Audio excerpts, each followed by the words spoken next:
Alright guys, today we are going to learn how to divide fractions. We've already learned how to multiply fractions, and dividing fractions is almost as easy as multiplying. We just have one step first. Okay? When we use our dividing fractions, we're going to use our keep, change, flip method. Call it the KCF method. And let's go ahead and dive in how to do that. Let's look at our first example. Our first example is going to be negative 7/8 divided by 4/7. Alright, let's start with our keep. We are going to keep the first fraction exactly as it is. So I'm going to rewrite it exactly the same. Now I'm going to change the division sign to multiplication. And I'm going to flip my last fraction so that the bottom is now on the top and the top number is now on the bottom.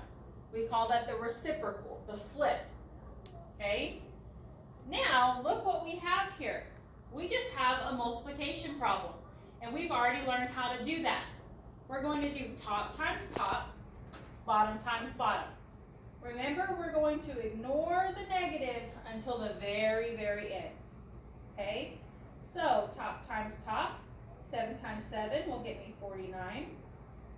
And bottom times bottom, 8 times 4 will get me 32.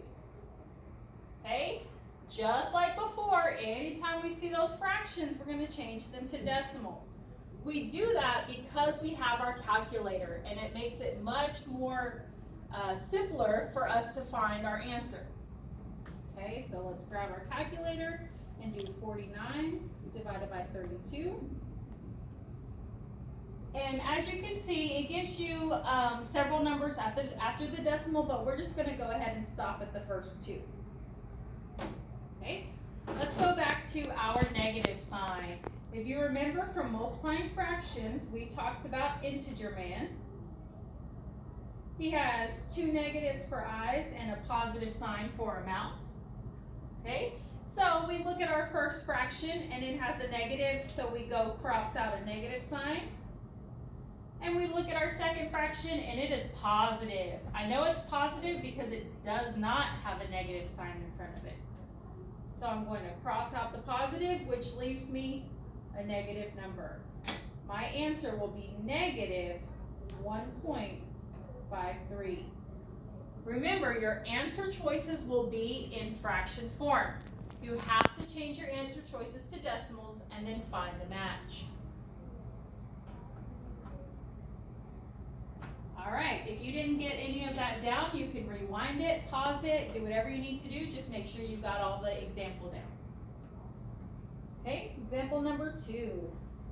2 2/5 divided by 1 1/2.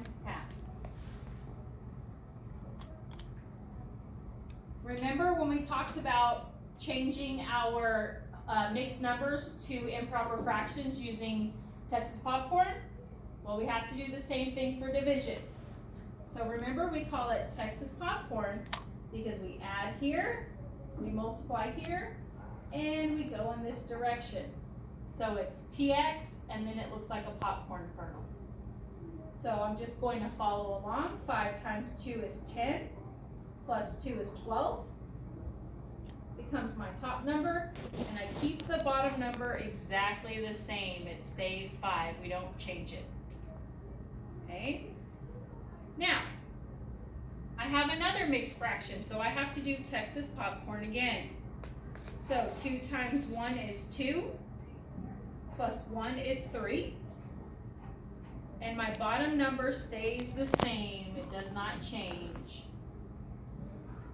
Now that I have it written as improper fractions, I'm ready to do my keep, change, flip.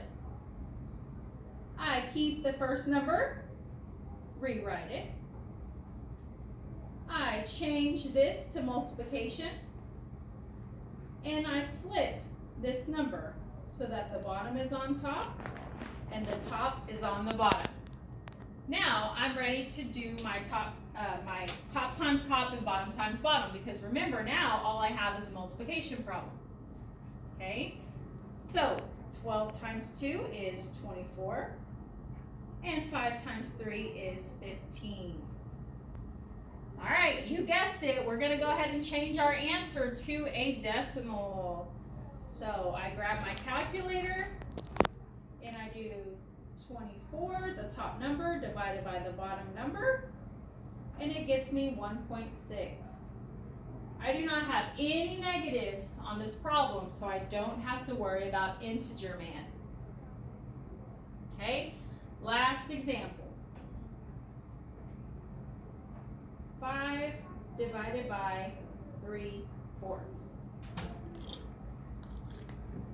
As you've learned before, anytime you have a whole number, you can put a 1 underneath it and it makes it a fraction. Okay? We don't have any mixed numbers like up here, so we're just ready to go with our keep, change, flip. We're going to keep the first fraction exactly as it is. We're going to change this to multiplication, and we're going to flip this one upside down. Now I just have a regular multiplication problem. I'm going to do my top times top and bottom times bottom. 5 times 4 will get me 20, and 1 times 3 will get me 3. Last step, that's right, we're changing it to a decimal. Remember, we told you you had to master that skill of changing fractions to decimals because we'd be using it a lot. Grab my calculator. 20 divided by 3, which gets me 6.66, and then a whole bunch more sixes. Remember, we learned that that's a repeating decimal because it goes on and on and on and on and on. But I don't know about you, I don't want to spend the rest of my life writing sixes, so I'm just going to draw a line over these two sixes, and that just shows that it repeats. Okay? We didn't have any negatives, so we don't have to worry about integer man. So we are done. Make sure that you pause, rewind, go back and watch it again, whatever you need to do to make sure that you understand and you've got all the examples written down.